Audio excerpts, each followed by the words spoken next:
Star Plus के YouTube page पर आने के लिए आप सबका धन्यवाद। अपने फेवरेट शोज देखने के लिए सब्सक्राइब करें स्टार प्लस के YouTube पेज को and hit the bell icon. Gopi भाभी, एक बात बताइए, क्या उमंग का कत्ल करते हुए आपने मुझे देखा? बताइए, बोलिए।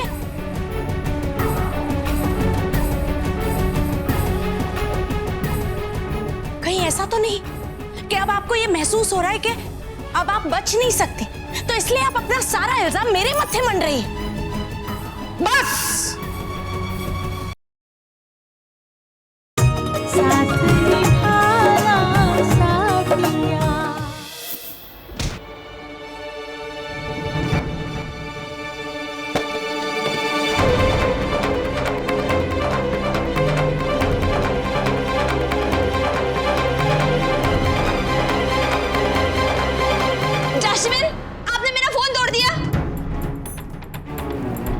राशि, क्या किया तुमने?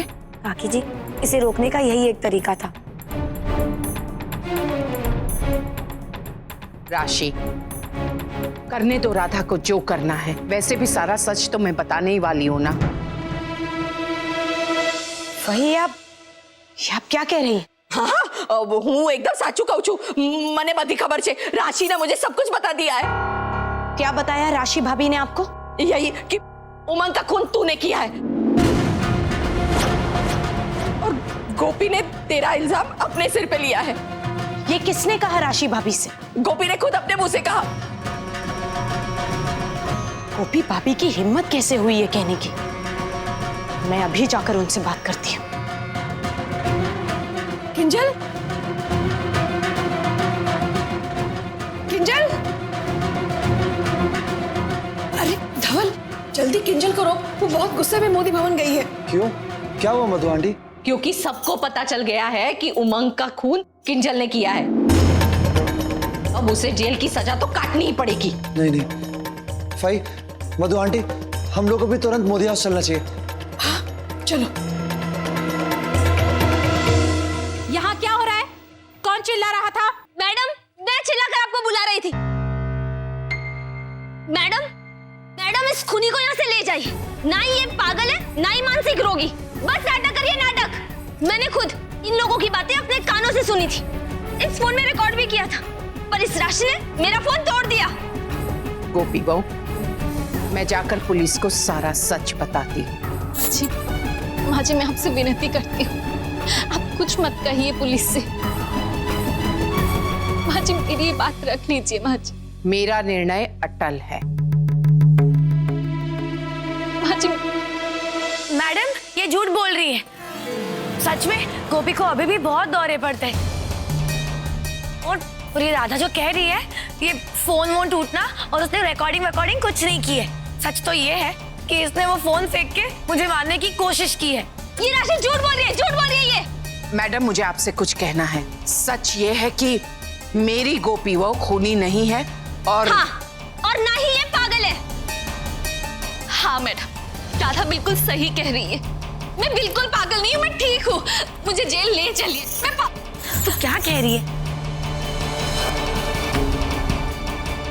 गोपी, तुम्हारी तबीयत ठीक नहीं है। देखो तुम कितना हाइपर हो रही हो। गोपी, संभालो अपने आप को। जी, भाभी आप प्लीज रोना बंद करिए, वरना कल की तरह आपकी तबीयत वापस खराब हो जाएगी। आपको वापस चक्कर आ जाएगा। देवर जी, आप भी झूठ बोल रहे हैं। आप जानते हैं ना कि मैं बिल्कुल ठीक हूँ, मैं पागल नहीं हूँ, मुझे कुछ नहीं हुआ है। मैडम, एक मिनट।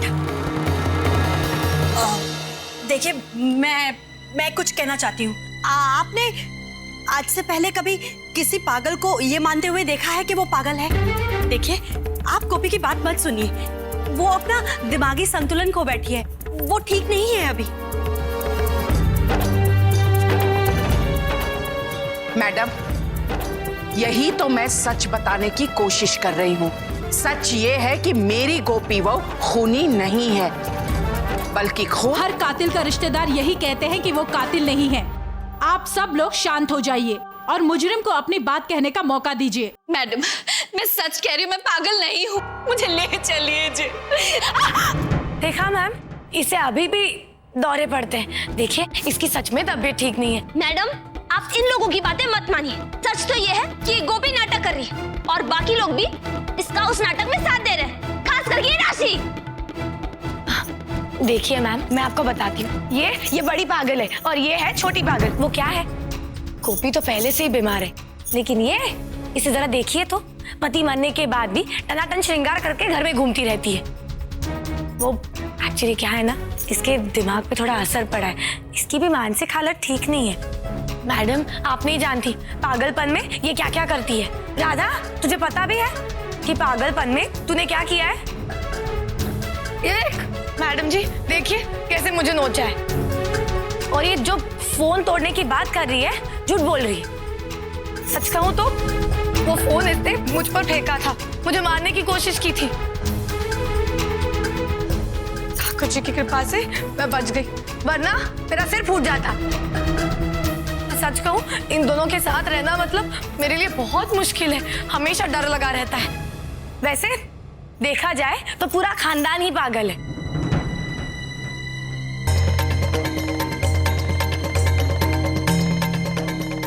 ये झूठ बोल रही है, झूठ बोल रही है। राशि, तुम ज्यादा होशियार मत बनो। तृप्ति, तुम्हें कुछ पता नहीं है, तुम अपना मुंह बंद रखो। मैडम मैं आपसे कह रही हूँ ना कि मैंने ही खून किया है। हथकड़ी लगाइए और गिरफ्तार कर लीजिए मुझे। बस कीजिए ये तमाशा।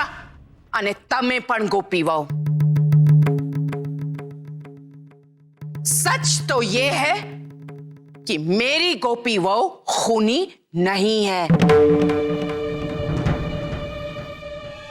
और खून किया है गोपी भाभी,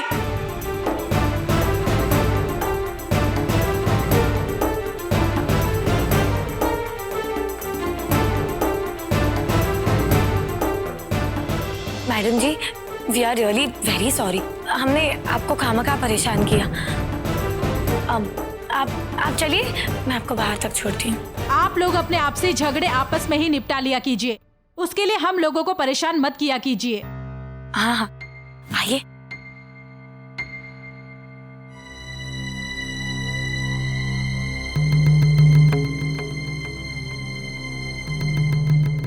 गोपी भाभी, मुझ पर उमंग के खून का इल्जाम लगाने की आपकी हिम्मत कैसे हुई?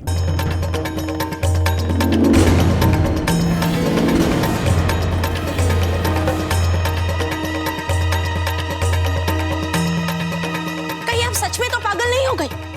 किंजल, ऊंची आवाज में बात करने की तुम्हारी हिम्मत कैसे हुई मेरी गोपी वहू के साथ? अरे बीची बात, वैसे भी गुनहगार को ऊंची आवाज में बात करने का कोई हक नहीं है।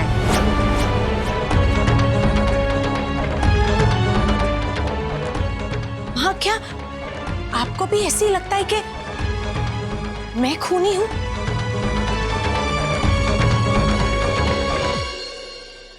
गोपी भाभी, एक बात बताइए, क्या उमंग का कत्ल करते हुए आपने मुझे देखा? बताइए, बोलिए।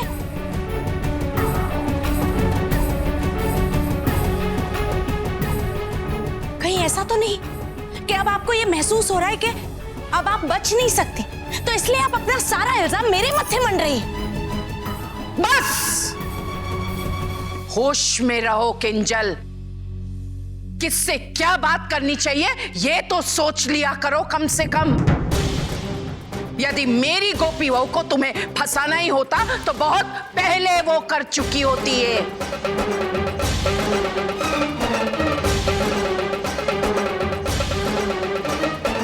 और वैसे भी दोषी को सजा मिलनी ही चाहिए।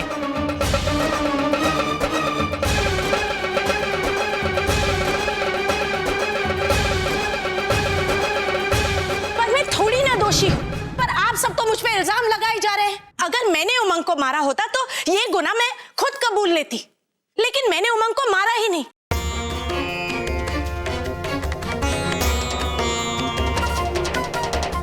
किंजल, लेकिन गोपी ने तुझे उमंग के कमरे से बाहर निकलते वक्त देखा था।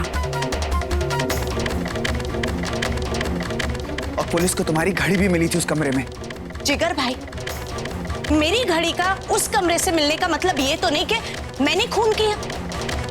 एक बात और, तुम खूनी हो ये जानकर तुम्हारे पति धवल जी ने क्या किया?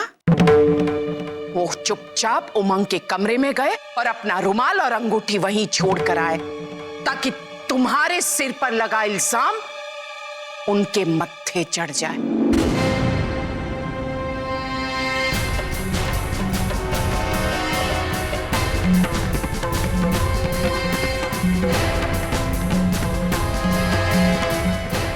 धवल जी, आपने ये सब क्यों किया और क्या जरूरत थी ये करने की? जी वो और गोपी भाभी, बात इतनी बढ़ने से पहले आप एक बार मुझसे पूछ तो लेती, मैंने उमंग का खून किया भी है या नहीं। मैं उसके कमरे में ये जानने के बाद गई थी कि किस तरह वो मेरे पति से बदतमीजी से पेश आ रहा था, कैसे उन पे तानाकशी कर रहा था और मुझसे बर्दाश्त नहीं हो। क्या बात है धवल जी, उस उमंग ने आपसे कुछ कहा क्या? नहीं किंजल जी, कुछ नहीं कहा। मैंने खुद देखा आप दोनों बात कर रहे थे। हाँ किंजल जी, पर कुछ खास नहीं। कुछ खास नहीं, इसलिए आपने उसका कॉलर तक पकड़ ली? धवल जी, मैं आपको बहुत अच्छी तरह जानती हूँ, जरूर उसने कुछ ऐसी बात कही होगी, वरना आप ऐसा नहीं करते। उमंग ने कहा कि मैं औरतों की तरह कान का कच्चा हूँ, कमजोर हूँ और खुद से लड़ नहीं सकता, इसलिए आपको लड़ने के लिए आगे भेजते हैं। इतना सब सुनकर भी मैं चुप रहा किंजल जी, इसलिए नहीं कि मैं कायर हूं, सिर्फ इसलिए क्योंकि मैं मोदी भवन में कोई तमाशा नहीं करना चाहता। धवल जी, पहली इस उमंग की वजह से हमने बहुत झेला, यहाँ तक कि इसने आपके और मेरे बीच में मिसअंडरस्टैंडिंग भी पैदा कर दी और आज इसने आपकी बेइज्जती भी कर डाली। अब मैं इस उमंग को छोड़ूंगी नहीं। किंजल जी मेरी बात सुनो। इसलिए मैं उमंग के कमरे में उसे ये समझाने और धमकाने गई थी कि आइंदा मेरे पति से बदतमीजी से पेश ना आए, मेरे पति और मेरे परिवार से दूर रहे। उमंग!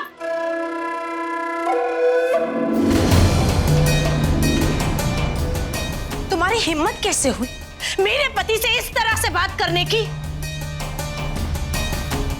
ओहो, तो फिर उस बेवकूफ ने तुम्हें बता दिया?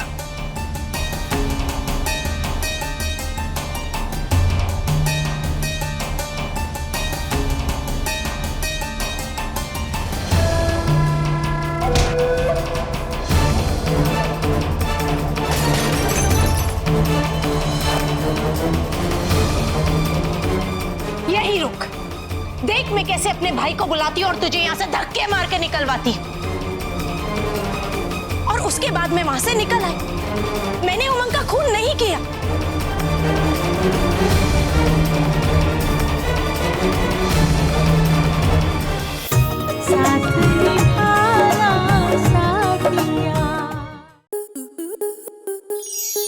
आपके मनोरंजन पर अब नहीं लगेगा कोई ब्रेक। स्टार प्लस के बेहतरीन शोज देखने के लिए लाइक, शेयर और सब्सक्राइब करें स्टार प्लस यूट्यूब पेज को।